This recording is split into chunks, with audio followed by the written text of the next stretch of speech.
Good morning students. Good morning to all. आप सभी कैसे हैं? मैं उम्मीद करता हूं कि आप सभी काफ़ी अच्छे होंगे। तो आपसे जैसा कि मैंने वादा किया हुआ था कि वे बच्चे जो क्लास 12th की तैयारी कर रहे हैं, तो इस यूट्यूब चैनल पर उनके कोर्स की सारी वीडियो एक एक करके डाली जाएगी। जैसे कि आपको ग्रामर सेगमेंट में टाइम और टेंस के बारे में पढ़ना है, तो आज की जो क्लास है, इस क्लास में हम लोग टाइम और टेंस के बारे में हम लोग बहुत बेहतर तरीके से डिस्कस करेंगे। तो फर्स्ट ऑफ ऑल मैं आप लोगों से कुछ कहना चाहता हूं। मैं दरअसल ये कहना चाहता हूं कि आप सभी के लिए मैं इतनी ज़्यादा मेहनत कर रहा हूं, और तो आप लोग मेरे लिए सिर्फ इतना करें कि मेरी जो ऑक्सीजन लेवल है, उस ऑक्सीजन लेवल को आप लोग बरकरार करके रखें। तो आप लोग के लिए जब इतनी मेहनत मैं कर रहा हूं, तो मेरे एक एक वीडियो को आप लोग लाइक, शेयर और सब्सक्राइब जरूर करें। और ये चीज़ें मुझे बार बार ना कहना पड़े, क्योंकि आप लोग खुद समझदार हैं, खुद इस बातों को समझ सकते हैं कि आप लोग के लिए मैं कितनी ज़्यादा मेहनत मैं कर रहा हूँ। रात में जग के सारी कंटेंट्स को मैं तैयार करता हूँ, ताकि बच्चों को एक बेहतर से बेहतर कंटेंट्स प्रोवाइड किया जाए और वे बच्चे एग्ज़ाम में बेहतर से बेहतर जो है परफॉर्म कर पाए। जैसे कि हमने आपसे प्रॉमिस भी किया था कि आपके 95% जो मार्क्स है वो आपके एग्ज़ाम में आना है, अगर मेरे एक एक वीडियो को बेहतर तरीके से कंप्लीट कर लेते हैं। तो ये जो वीडियो है सिर्फ क्लास 12th के लिए ही नहीं रहेगा, बल्कि उन सारे बच्चों के लिए जो डिफरेंट टाइप के कॉम्पिटिटिव एग्ज़ाम की तैयारी कर रहे हैं, उनके लिए भी ये वीडियो जो है काफ़ी ज़्यादा फायदेमंद होगा, काफ़ी ज़्यादा जो है यूज़फुल होगा। तो आइए इस वीडियो को हम लोग शुरू करते हैं, और बड़े आराम से, बड़े प्यार से एक एक जो है कंटेंट्स को हम लोग क्लियर करेंगे, एक एक टॉपिक को क्लियर करेंगे। जैसा कि आप यहाँ देख पा रहे हैं स्क्रीन पे, ये टाइम और टेंस है, और जो कि आज हम लोग प्रेजेंट एंड डेफिनिट टेंस के बारे में पढ़ेंगे कि प्रेजेंट एंड डेफिनिट टेंस जो है आपका एग्जाम का एक महत्वपूर्ण पार्ट है। और इस चैप्टर से आपके बहुत सारे क्वेश्चन जो है आपके एग्जाम में पूछे जाते हैं। इस टॉपिक से बहुत सारे क्वेश्चन आपके एग्जाम में पूछे जाते हैं। तो तकरीबन जो है आपके 4 या 5 नंबर के जो क्वेश्चन होंगे आपके प्रेजेंट एंड डेफिनिट से जो है आपके एग्जाम में होंगे। तो आइए इस क्लास को हम लोग शुरू करते हैं।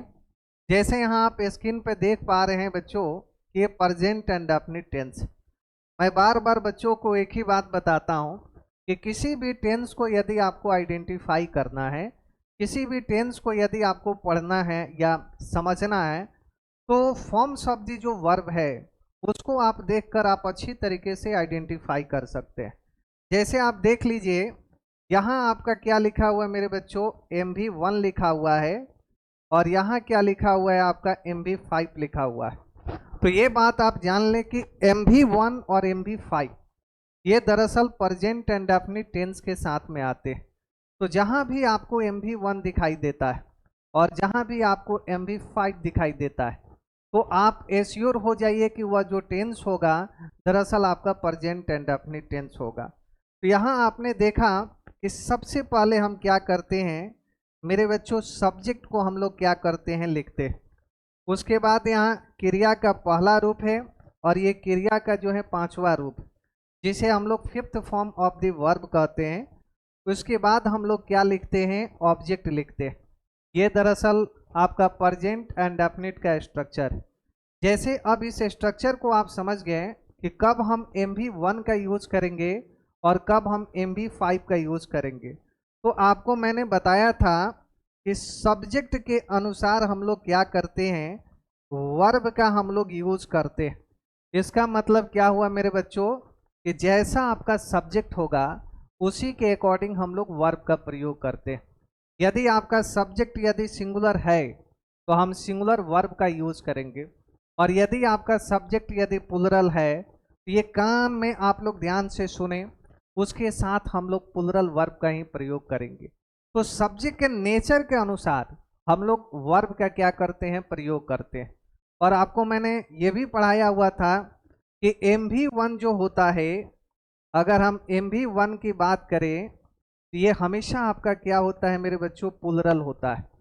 और MV5 की अगर आप बात करते हैं तो ये जो MV5 है ये दरअसल हमेशा आपका क्या होता है मेरे बच्चों, सिंगुलर होता है, और ये सब्जेक्ट के नेचर के ऊपर डिपेंड करता है।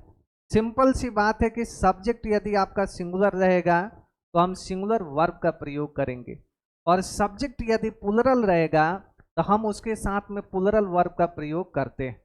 जैसे यहाँ देख सकते हैं example, Piyush goes to bed at 10 PM। ये बड़ा प्यारा सा एग्जाम्पल आपके सामने है।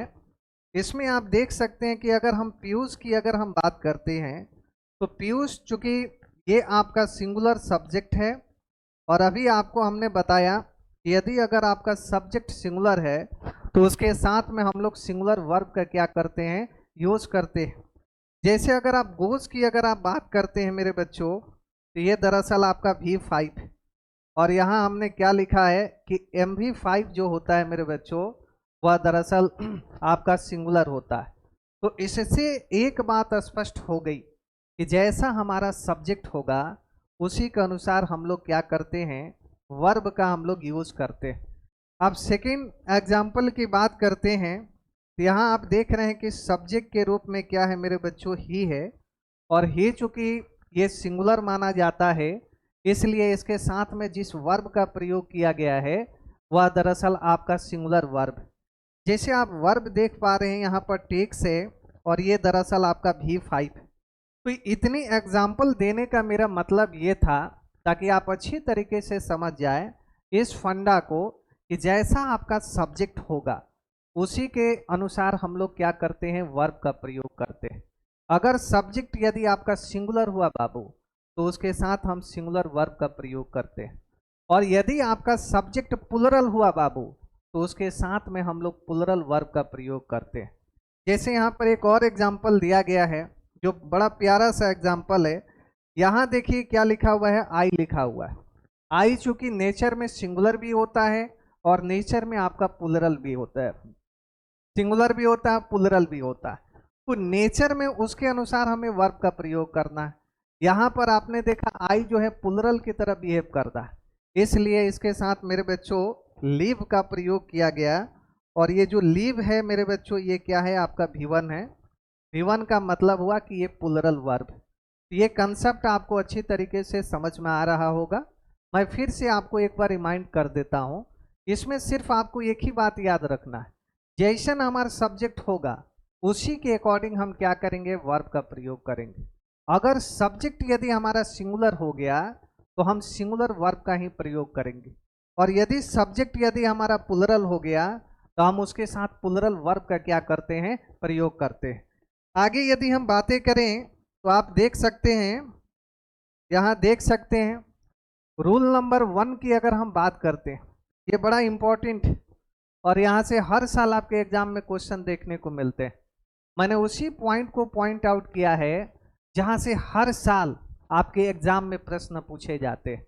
जैसे देखिए रूल नंबर 1 में क्या कहता है, आदत को दर्शाने के लिए इसका यूज होता है।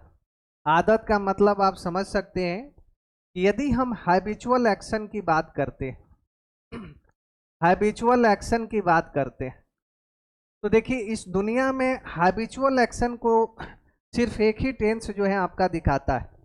अब कहेंगे कि सर वो कौन सा टेंस है जो आपके हैबिचुअल एक्शन को दिखाता है, तो हैबिचुअल एक्शन को प्रेजेंट एंड डेफिनिट टेंस क्या करता है, वह दिखाता है। तो whether we want to talk about habitual action, जहां हम हैबिचुअल एक्शन की बात करते हैं, है ना, तो वहां पर हम प्रेजेंट एंड डेफिनिट टेंस का प्रयोग करते हैं। जैसे आप यहां देख सकते हैं, यहां देखिए आई क्या है मेरे बच्चों, सब्जेक्ट है, कम क्या है, V1 है। इसमें आप देख पा रहे हैं ये सब्जेक्ट है, ये दरअसल हमारा V5। तो इससे एक बात हमें समझ में आ रही है कि हमारा दिया गया जो सेंटेंस है वह दरअसल हमारा प्रेजेंट एंड डेफिनिट में। एक बात और मैं आपको बता देना चाहता हूं, यदि आप हैबिचुअल एक्शन को यदि आप आइडेंटिफाई करना चाहते हैं, यदि आप उसको पहचानना चाहते हैं, तो हैबिचुअल एक्शन में के जो सेंटेंसेस होंगे उसके एंड में क्या करना है, आपको चले जाना है और वहां जाकर आपको देखना है कि वहां डेली आपका दिया गया है कि नहीं। तो आपने देखा तो कहा कि हाँ सर यहाँ तो डेली दिया गया है, और अंत में जाकर देखना है कि वहाँ एवरी डे आपका दिया गया है कि नहीं। तो आपने देखा तो कहा कि नहीं सर इसमें एवरी डे भी दिया गया हुआ है। इसका मतलब ये है कि जो दिया गया सेंटेंसेस है ये सारे सेंटेंस हमारे हैबिचुअल एक्शन में है। तो हैबिचुअल एक्शन के सेंटेंस में जाइएगा तो आप देखेंगे कि वहाँ डेली होगा और वहीं पर आप देखेंगे कि एवरी डे होगा। तो जहाँ डेली और एवरी डे होगा वह दरअसल आपकी हैबिचुअल एक्शन होगी और उस हैबिचुअल एक्शन को दिखाने का जो काम करता है वह कौन करता है, वह दरअसल हमारा प्रेजेंट इंडेफिनिट करता है। एक एक पॉइंट को आप लोग नोट करते चले क्योंकि एग्जामिनेशन पॉइंट ऑफ व्यू के हिसाब से ये सारे पॉइंट जो हैं आपके बहुत ज़्यादा इंपॉर्टेंट है। ठीक है, मैं उम्मीद करता हूँ ये समझ गए होंगे। सेकेंड जो रूल है मेरे बच्चों, बड़ा प्यारा सा रूल है और इसको भी हमें समझने की बिल्कुल सख्त ज़रूरत है। इसने कहा कि रस्मों की यदि बात करते हैं, रिवाजों और प्रथाओं की अगर हम बात करते हैं, कभी भी हम कस्टम की बात करते हैं और यदि भारत की बात करते हैं तो इंडिया जो है कस्टम में जो है सबसे आगे। यहाँ कोई ना कोई रीति रिवाज जो है आपको देखने को मिलेगा और इसी प्रकार से भारत में एक रस्म होता है जिसको हम लोग रक्षाबंधन कहते हैं। अभी रक्षाबंधन में कुछ दिनों में शुरू होने वाला है। तो आप दरअसल बताइए कि रक्षाबंधन तो आज ही की चीज़ नहीं है, ये सदियों से ये परंपरा जो है चलती हुई आ रही है और आज भी जो ये परंपरा है ये परंपरा हमारे सामने मौजूद है। और यह बात सही है कि इस दिन बहनों का जो पॉकेट है बहुत ज़्यादा गर्म हो जाता है, क्योंकि इस दिन जो बहन होती है उन्हें बहुत सारे जो है गिफ्ट के रूप में भाइयों के द्वारा इनाम दिए जाते हैं। तो I am talking about tradition, मैं आपसे परंपरा के बारे में बात कर रहा हूँ। तो जहाँ आप ट्रेडिशन की बात करते हैं तो मेरे बच्चों प्रेजेंट इंडेफिनिट टेंस ही एक वैसा टेंस है जो ट्रेडिशन की बात करता है, वह परंपरा की बात करता है। जैसे आप देखिए यहाँ लिखा हुआ कि girls tie rakhi to their brothers, और आप सभी को पता होगा कि रक्षाबंधन के दिन जो भी बहन है अपने भाई के हाथों पर क्या करती है, राखी बांधती है। लेकिन अब सवाल दरअसल ये है कि हमारा लिखा हुआ जो सेंटेंस है कैसे हम समझ जाएं कि वह हमारा प्रेजेंट इंडेफिनिट टेंस में है। तो देखिए यहाँ अगर सब्जेक्ट की अगर हम बात करते हैं मेरे बच्चों, ये दरअसल सब्जेक्ट जो है प्लुरल है और ये दरअसल आपका V1 है। तो अभी हमने आपको बताया था कि जहाँ भी आप V1 देख लें और जहाँ भी आप V5 देख लें जिसका यूज मेन वर्ब के रूप में हुआ है तो आप समझ जाइएगा कि वो दिया गया जो सेंटेंस होगा वह आपका प्रेजेंट इंडेफिनिट में होगा। तो ये सेंटेंस हमारा दरअसल प्रेजेंट इंडेफिनिट में है। तो जहाँ रस्मों की बात होगी वहाँ दरअसल आप प्रेजेंट इंडेफिनिट टेंस का क्या कर सकते हैं, आप यूज कर सकते हैं। अगली पॉइंट की अगर हम बातें करते हैं तो कह रहा है कि इतिहास की बातों को दर्शाने के लिए, देखिए अगर आप हिस्टोरिकल इवेंट्स की बात करते, बड़ा इंपॉर्टेंट पॉइंट है मेरे बच्चों, अगर आप हिस्टोरिकल इवेंट्स की बात करते, ऐतिहासिक यदि आप बातें करते हैं तो उसके लिए भी हम लोग प्रेजेंट इंडेफिनिट टेंस का प्रयोग करते हैं। जैसे यहाँ एक बड़ा प्यारा सा सेंटेंस लिखा हुआ है, इस सेंटेंस से आप हिस्टोरिकल इवेंट्स को बेहतर तरीके से आप समझ सकते हैं। जैसे उसने लिखा Ram goes to forest with Sita and Lakshman. ये तो आज की घटना नहीं है बल्कि ये लाखों वर्ष पहले की घटना है जिसमें राम को 14 वर्ष के लिए क्या हुआ था, वनवास हुआ था और राम जो है अपनी पत्नी सीता और लक्ष्मण के साथ वह जंगल में जो चले गए हुए थे। तो ये क्या है, historical events, this is a type of historical events. और मैंने आप सभी को क्या बताया कि अगर हिस्टोरिकल इवेंट्स की बात होगी तो वह जो है आपका प्रेजेंट इंडेफिनिट में होगा। तो आप ये ना कहिएगा कि सर ये पास्ट की बातें करता है, ये पास्ट के टाइम को रेफर करता है इसलिए यहाँ पर पास्ट टेंस होना चाहिए, नहीं। इसका रूल ये कहता है कि अगर आप हिस्टोरिकल इवेंट्स की बात करते हैं तो वहाँ पर दरअसल हम प्रेजेंट इंडेफिनिट टेंस का ही क्या करते हैं, यूज करते हैं। तो आप दरअसल देखिए राम गोज टू फॉरेस्ट है, इसमें आपने सब्जेक्ट क्या देखा बाबू, राम है, और ये जो वर्ब है मेरे बच्चों ये दरअसल आपका V5। V5 का मतलब क्रिया का ये 5वां रूप है और इसे अभी आप देख रहे हैं एक ही फॉर्मूला काम कर रहा है कि जैसा हमारा सब्जेक्ट होगा मेरे बाबू उसी के अकॉर्डिंग हम लोग क्या करते हैं, वर्ब का प्रयोग करते हैं। तो सब्जेक्ट हमारा राम है, ये दरअसल सिंगुलर है, क्योंकि दुनिया का जितना भी नाम है वह दरअसल आपका सिंगुलर होता है। और उस सिंगुलर अगर सब्जेक्ट के रूप में है तो उसके साथ हम प्लुरल वर्ब का कभी भी यूज नहीं करेंगे, बल्कि उसके साथ हम हमेशा सिंगुलर वर्ब का प्रयोग करेंगे। अगले पॉइंट की बात मैं करूं जो कि आप समझ पा रहे हैं, कोई अगर ताजी घटना हो, जैसे मान लीजिए कोई भी इंसिडेंस हो, वो अभी हाल फिलहाल में हैपन हुई है, हाल फिलहाल में वो अभी घटित हुई है, उसके लिए भी हम क्या करते हैं, प्रेजेंट एंड डेफिनिट टेंस का हम लोग प्रयोग करते हैं। जैसे आप देख लीजिए, अगर हमने लिखा MIG 29 क्रैसिस, तो ये जो हैपेंस है बाबू, क्रैसिस का मतलब होता है विध्वंस हो जाना, नष्ट हो जाना, है ना। MIG 29 क्रैसिस हो गई, इसने क्या दिखाया बाबू, ये आपकी घटनाओं को दिखा रहा है, इवेंट्स को दिखा रहा है। तो हमने कहा कि जो फ्रेश इवेंट्स हो उसके लिए हम लोग प्रेजेंट एंड डेफिनिट टेंस का हम लोग यूज करते हैं। तो आपने देखा कि यहाँ पे MIG 29 क्रैसिस लिखा हुआ है, ये दरअसल आपकी क्या है बाबू, ताजी घटना है, इसलिए इसमें हमने प्रेजेंट एंड डेफिनिट टेंस का क्या किया है, हमने यूज किया है। मैं उम्मीद करता हूं कि एक एक पॉइंट आप सभी को काफी बेहतर तरीके से समझ में आ रही होगी, इसलिए आप लोग लाइक और शेयर जो है कंटिन्यू करते रहे, ताकि मेरी जो ऑक्सीजन लेवल है वो ऑक्सीजन लेवल बेहतर स्तर पर पहुंचती रहे और आप सभी को मैं एनर्जेटिक होकर मैं पढ़ाता रहूं। तो मैं उम्मीद करता हूं कि ये सारे जो पॉइंट्स हैं, आपके सारे पॉइंट्स जो है अच्छे तरीके से आपके क्लियर हो गए होंगे। अगली पॉइंट की अगर हम बात करते हैं तो यहाँ देख लीजिए, उसने लिखा कि देखिए, जहाँ आप यूनिवर्सल ट्रूथ की बातें करेंगे वहाँ पर मैं प्रेजेंट एंड डेफिनिट हूँ, मेरा यूज आप कर देना। अब समझने वाली बात दरअसल ये है कि यूनिवर्सल ट्रूथ का मतलब क्या होता है। देखिए, यूनिवर्सल ट्रूथ की अगर आप बात करते हैं तो यूनिवर्सल ट्रूथ एक वैसी बात है जो कल भी सत्य थी और आज के समय में भी सत्य है और आने वाले समय में भी वो सत्य रहेगी।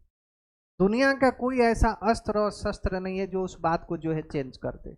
उसे दरअसल हम लोग क्या कहते हैं, यूनिवर्सल ट्रूथ कहते हैं।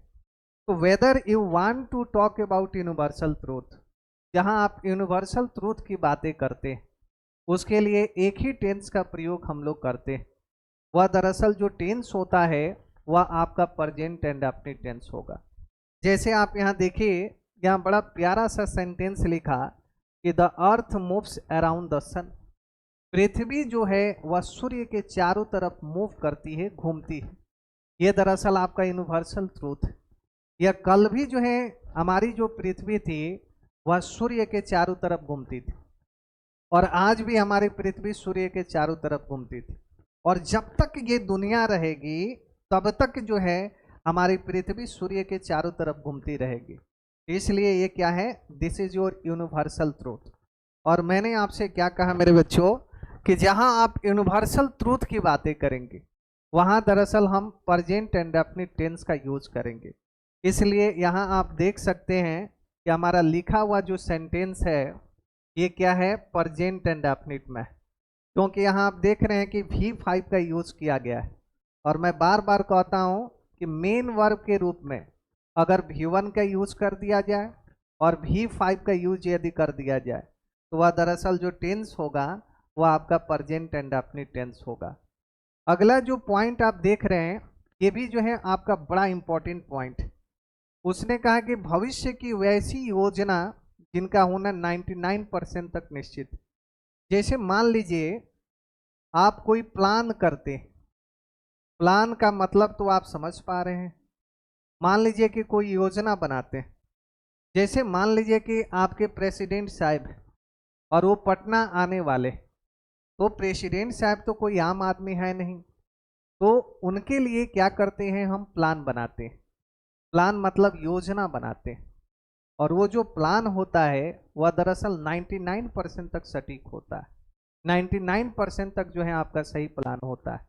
तो अगर हम प्लान करते हैं, फ्यूचर की प्लान करते हैं, जैसे मान लीजिए हमने फ्यूचर में प्लान किया कि भाई राष्ट्रपति साहब बहुत जल्द पटना में आने वाले, तो उसके लिए हम जिस टेंस का यूज करते हैं वह दरअसल टेंस कौन सा होता है, तो आपका प्रेजेंट इंडेफिनिट टेंस होता है।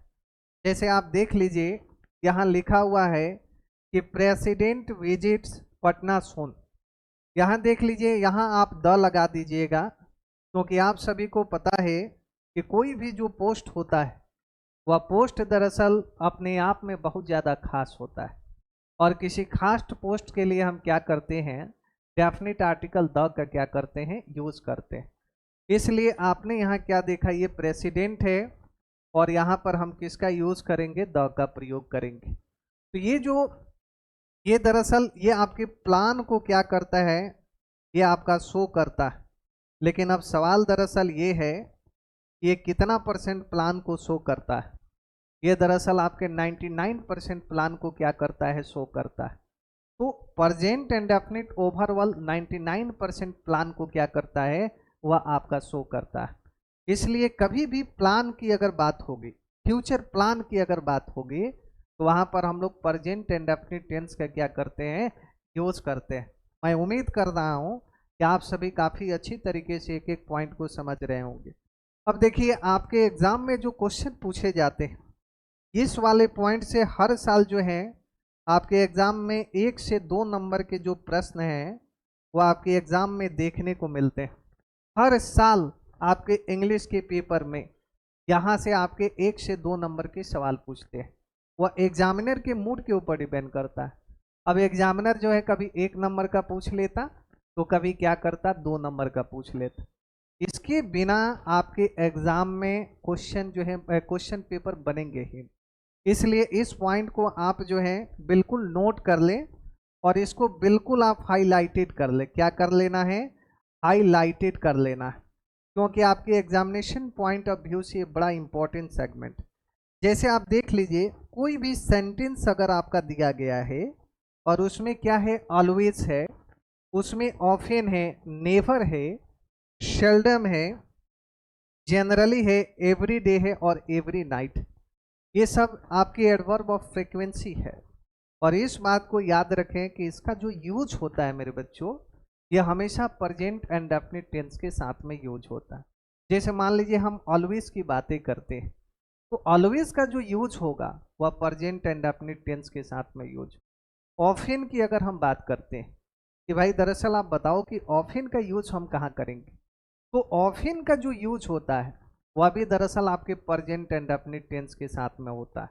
तो ये सारे जो पॉइंट है इसको आप क्लियर कर लें, क्योंकि इन सब का जो यूज होता है वह दरअसल आपके प्रेजेंट एंड डेफिनिट टेंस के साथ में यूज होता है। जैसे यहाँ देखिए, you always make a mistake, ये क्या है, आपका सब्जेक्ट है, और ये दरअसल जो है ये आपका वर्ब है जिसको हम V1 कहते हैं। और ये भी ध्यान में रखना है positions of adverb of frequency. जैसे अभी हमने क्या कहा कि ऑलवेज की बात मैं कर रहा, जैसे अभी हम ऑफन की बात कर रहे हैं, जैसे नेवर की बात कर रहे हैं, तो इन सब को हम लोग क्या कहते हैं, एडवर्ब ऑफ फ्रीक्वेंसी कहते हैं। और इस एडवर्ब ऑफ फ्रीक्वेंसी का जो यूज होता है वह दरअसल सब्जेक्ट और मेन वर्ब के बीच में होता है, लेकिन वो सेंटेंस जो होगा वह दरअसल आपका प्रेजेंट एंड डेफिनिट का होगा। इसलिए इस चीज को आप हमेशा याद रखें। और यहाँ से 1 से 2 नंबर के जो सवाल है आपके एग्जाम में जो है हमेशा आपके पूछे जाते हैं। 1 से 2 नंबर के सवाल आपको देखने को मिलेंगे, इसलिए इस पॉइंट को आप बेहतर तरीके से क्लियर करके रखें। और इसके अगले पॉइंट की अगर हम बात करें, तो वह भी दरअसल जो है बड़ा इंपॉर्टेंट पॉइंट है। जैसे देखिए, कंडीशनल सेंटेंस से भी आपके सवाल पूछते हैं। यहाँ से भी 1 से 2 नंबर के सवाल जो है आपके एग्जाम में देखने को मिलते हैं, इसलिए इसको भी अपने दिमाग में काफ़ी बेहतर तरीके से बैठा के रखना है, क्योंकि इसके बिना भी आपका एग्ज़ाम का जो पेपर है वह नहीं बनेगा। जैसे कॉम्पिटिटिव एग्ज़ाम के जो बच्चे तैयारी कर रहे हैं, उनके भी इंग्लिश का जो पेपर होता है उसमें यहाँ से कंडीशनल सेंटेंस से सवाल आपको देखने को मिलेंगे। तो देखिए इसमें क्या है, सबसे पहले हम लोग समझ लेते हैं कंडीशनल सेंटेंस क्या है। जैसे देखो, अगर आप कंडीशनल सेंटेंस की बात करते हैं तो एक वैसा वाक्य जिसमें शर्त लगा हुआ है, वैसे सेंटेंस को हम क्या कहते हैं, कंडीशनल सेंटेंस कहते हैं। जैसे मैं आपसे कहता हूं, यदि आप मेरी हेल्प करोगे तभी मैं सफल हो पाऊंगा। और इस दुनिया में इस बात को आप जानिए कि कोई ऐसा व्यक्ति आपके लाइफ में होता है जो आपकी बहुत ज़्यादा मदद करता है। तो अपने लाइफ में एक वैसे व्यक्ति को रखना चाहिए जो आपकी हमेशा मदद करने के लिए तैयार रहे, क्योंकि वह व्यक्ति आपकी मदद करेगा और उसके माध्यम से आपको क्या मिलेगी, सफलता मिलेगी। हालांकि सारे लोग वैसे नहीं होते, लेकिन उसमें से कुछ लोग ऐसे होते हैं जो कि आपकी मदद करेंगे, आपकी हेल्प करेंगे। जैसे मान लीजिए मैं पढ़ा रहा हूँ, आप सभी को देख पा रहे हैं। मैंने कहा कि आप लोग यदि यहाँ आएंगे तभी तो मैं पढ़ाऊंगा। तो मैंने आपके सामने क्या कंडीशन रखा? मैंने आपके सामने यही कंडीशन रखा कि यदि आप यहाँ आएंगे तो मैं पढ़ाऊंगा। अब मान लीजिए कि आप यहाँ पर अइबे नहीं करिएगा तो फिर मैं किसको पढ़ाऊंगा एकदम। तो कंडीशनल सेंटेंस का मतलब ये है कि जिसमें कंडीशन लगा हुआ है, जिसमें शर्त लगा हुआ है, उसे हम लोग क्या कहते हैं, कंडीशनल सेंटेंस कहते हैं। देखिए क्या क्या है कंडीशनल में। वह सेंटेंस दरअसल आपका व्हेन से शुरू होगा, वह सेंटेंस व्हेनेवर से शुरू होगा, वर से शुरू होगा, एज सुन एज से शुरू होगा, as long as, till, until, if, unless, after और बिफोर से क्या होता है, वह सेंटेंस आपका शुरू होता है। लेकिन एक बात आप हमेशा ध्यान में रखें, आपके एग्जाम में जो क्वेश्चंस पूछे जाते हैं, जो बच्चे who are preparing for class 12, जो क्लास 12 की तैयारी कर रहे हैं, उसमें ये कंडीशन सिर्फ रखा हुआ है। बार बार जो है इफ से जो है क्वेश्चन उनको देखने को मिलता है, मतलब बार बार जो है क्वेश्चन आपसे पूछे जाते हैं, और ये दरअसल आपके रिपीटेड क्वेश्चन हर बार एग्जाम के पेपर में आपको देखने को मिल जाएगा। इसलिए इस पॉइंट को आप हमेशा हमेशा के लिए क्या करें, इसको अपने दिमाग में सेट करके रखें। जैसे आप देखिए इसमें होता क्या है कि अगर मान लीजिए ये आपका कंडीशनल सेंटेंस आपका दिया गया हुआ है, तो इफ के बाद वाला जो स्ट्रक्चर होगा, यहां मैं लिख दे रहा हूं, इफ के बाद वाला जो स्ट्रक्चर होगा वह दरअसल आपका प्रेजेंट एंड डेफिनिट का स्ट्रक्चर होता है। इस बात को आप हमेशा याद रखें, क्या कि जो कंडीशनल सेंटेंस दिया होगा तो इफ के तुरंत बाद आपको क्या करना है कि आपको चेक कर लेना है स्ट्रक्चर को, ये दरअसल हमारा प्रेजेंट एंड डेफिनिट में दिया गया है या हमारा प्रेजेंट एंड डेफिनिट में नहीं दिया गया।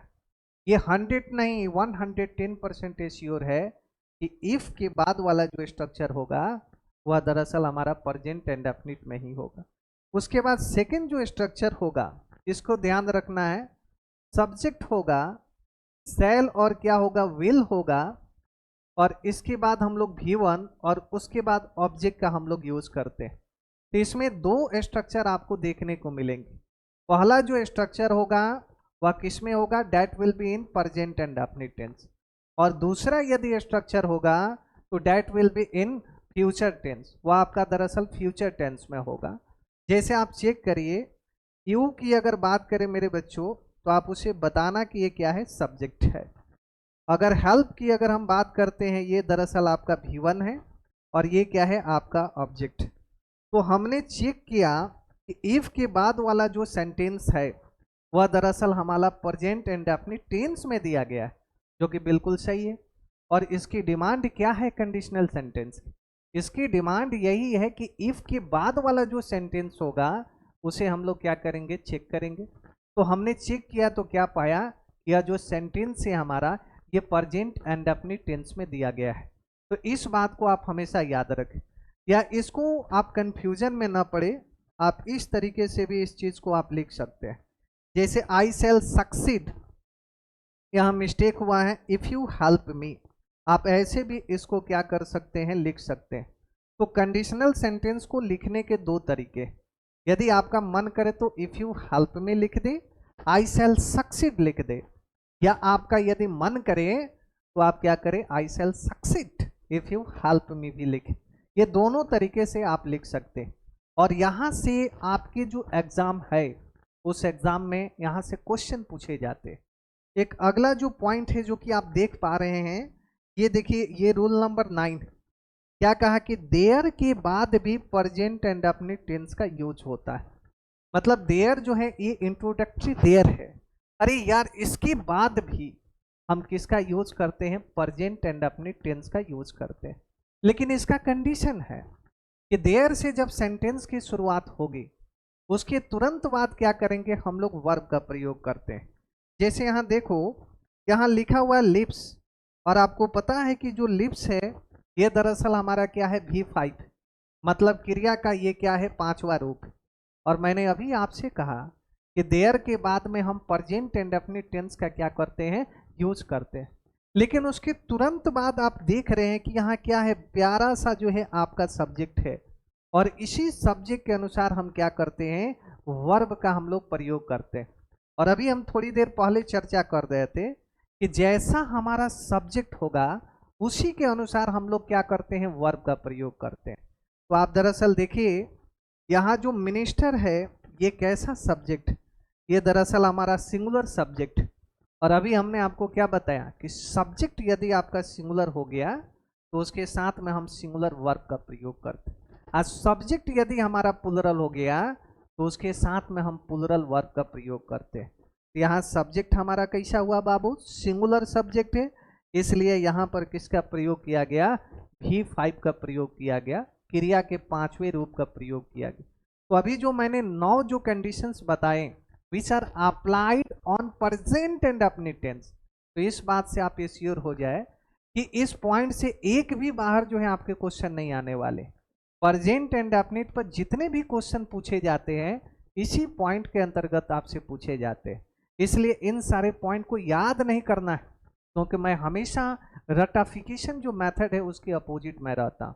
इसे आपको समझ लेना है, मैंने जैसे समझाया, और उसके दिमाग में जो है एक बार अच्छी तरीके से आपको पुट कर लेना है, और ये आपके लिए काफ़ी ज़्यादा कारगर रहेगा। और ख़ास करके हर बच्चे के लिए ये बहुत ज़्यादा यूज़फुल है, जो क्लास 12th में है या वे बच्चे जो different type of competitive exam की तैयारी कर रहे हैं, उन सारे बच्चों के लिए जो है बहुत ज़्यादा यूज़फुल होगा। क्योंकि मैं ये जो वीडियो बना रहा हूँ सिर्फ क्लास 12 की दृष्टि से ही नहीं बता रहा हूँ, बल्कि इस वीडियो के माध्यम से जो बच्चे कॉम्पिटिटिव की तैयारी कर रहे हैं उन सारे बच्चों को भी इससे बहुत ज़्यादा बेनिफिट मिलेगा। तो चलिए, समय जो है बहुत ज़्यादा लेंदी हो गया, इसलिए मैं आप लोगों से विदा चाहता हूं, और मैं उम्मीद करता हूं कि आप लोग मुझे विदा करेंगे भी, लेकिन मैं आपसे प्रॉमिस करता हूं कि फिर मैं मिलता हूं आप सभी के साथ में एक अच्छे वीडियो, एक अच्छे सेशन के साथ में। तब तक आप लोग लाइक ज़रूर करें, शेयर ज़रूर करें, और इतना ज़्यादा शेयर करें ताकि मैं कहने पर मजबूर हो जाऊं मुझे बहुत आवश्यकता से अधिक मुझे ऑक्सीजन की प्राप्ति हो रही है। तो so thank you for all, a lot of love to all. Thank you very much.